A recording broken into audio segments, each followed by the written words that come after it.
Hey time travelers, I've got this 6700 XT that I'm gonna see how much hash rate I can get by using Apple Strats. You got another card? Yeah, well, when you sell some Ethereum to buy some graphic cards and also pay the electric bill for a couple months, you got a bunch of money and you gotta spend it on graphics cards as soon as possible so that you can upgrade your miners so you're not wasting the money by it just sitting around. Makes sense.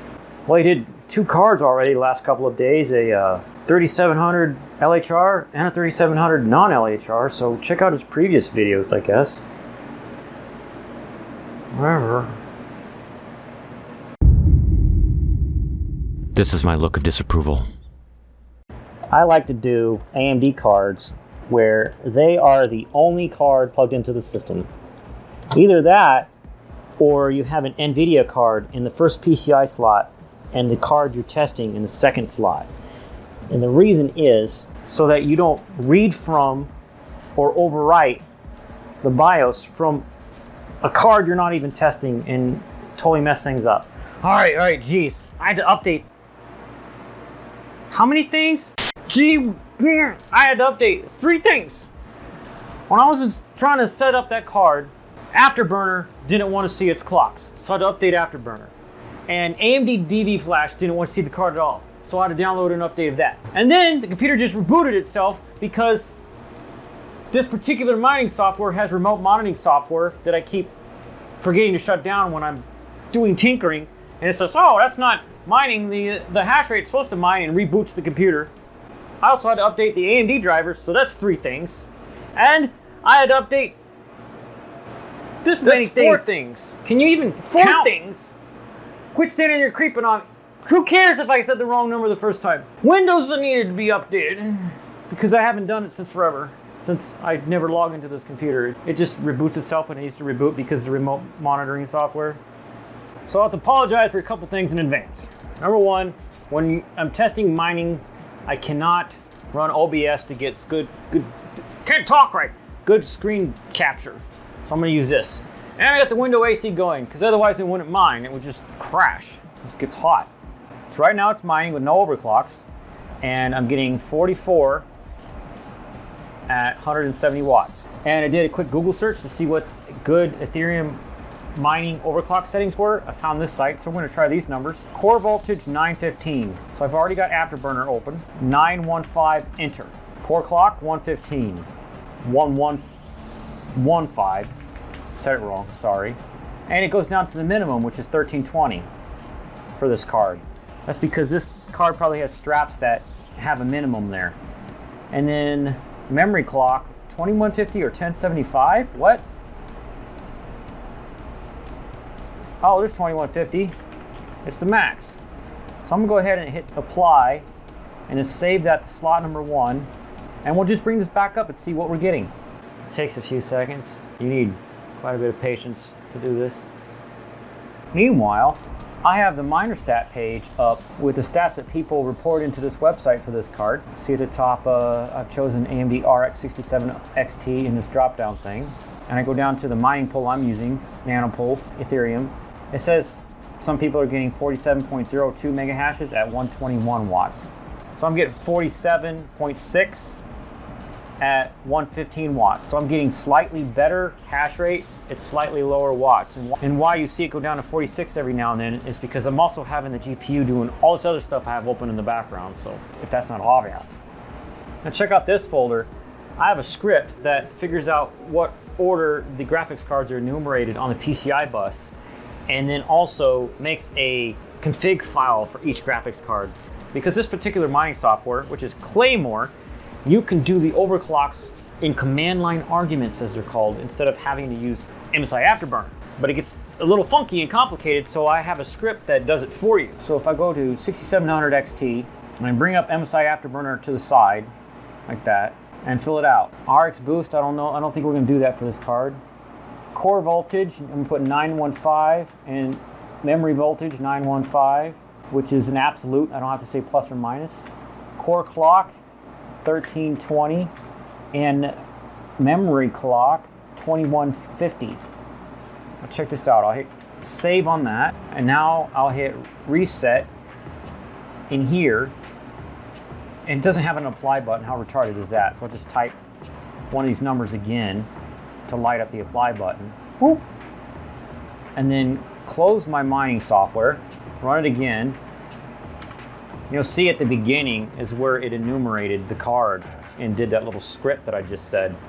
And why that's super helpful for me is I got a mining machine in the other room that runs 11 cards, and this one runs 6.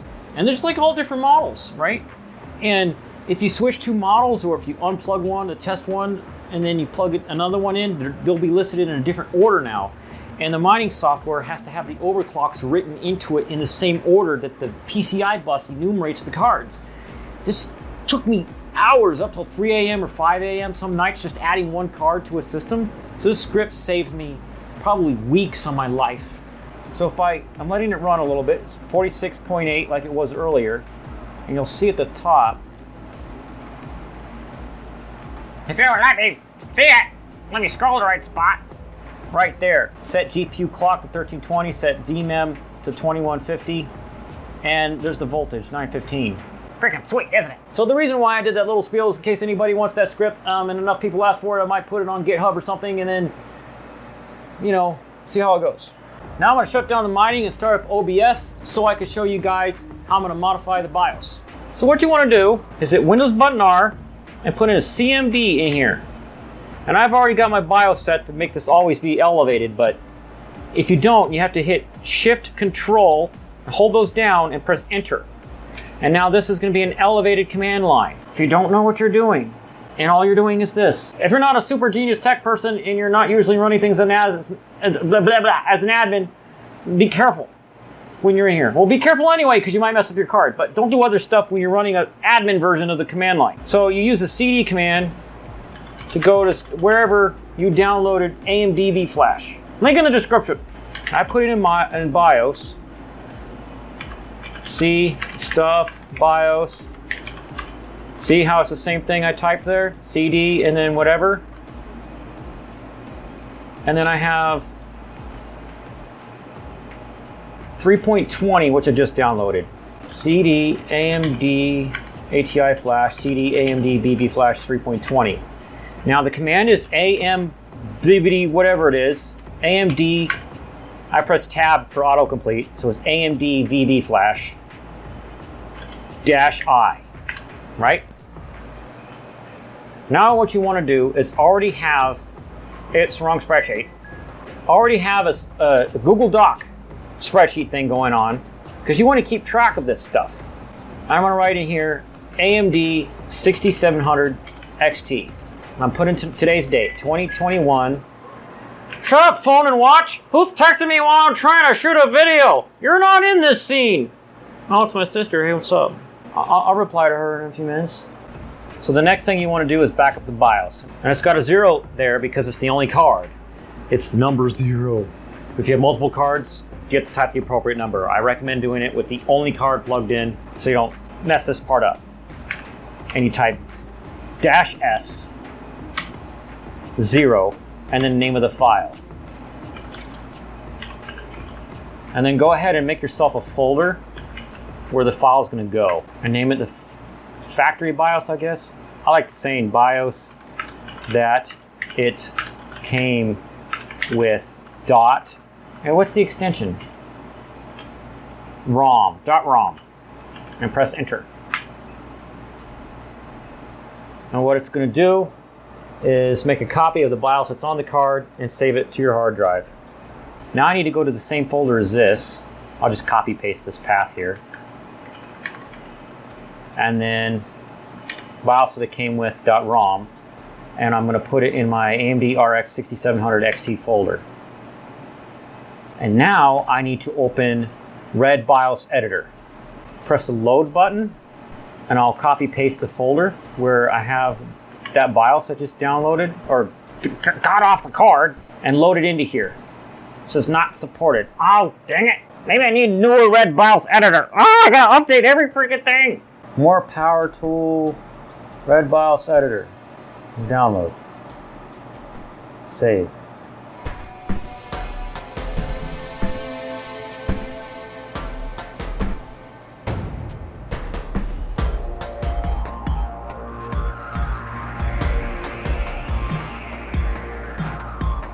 Still not supported.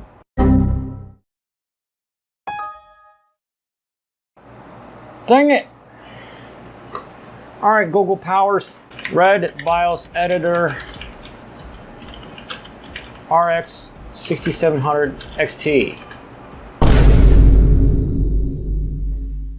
Well, this guy who has the Apple straps says he used GPU Z to extract the BIOS and then he modified it with Red BIOS Editor. Maybe that's did it. Let's try this. How do you save BIOS? Save to file. BIOS came with it extracted with GPU Z. Yay. Load. Not supported! Boo-hoo, so sad to your face. Actually, I feel your pain. Because I am you, I feel your emotions. Sucks! Stop it! This is not a feeling of depression.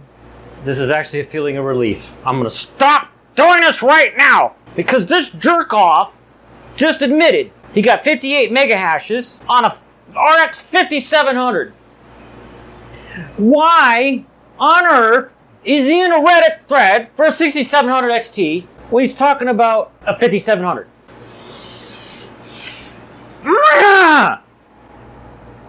Jerk! Maybe we should buy a 5700. Yeah. Get subscribed so you can see when we get around to buying a 5700 and actually try this again.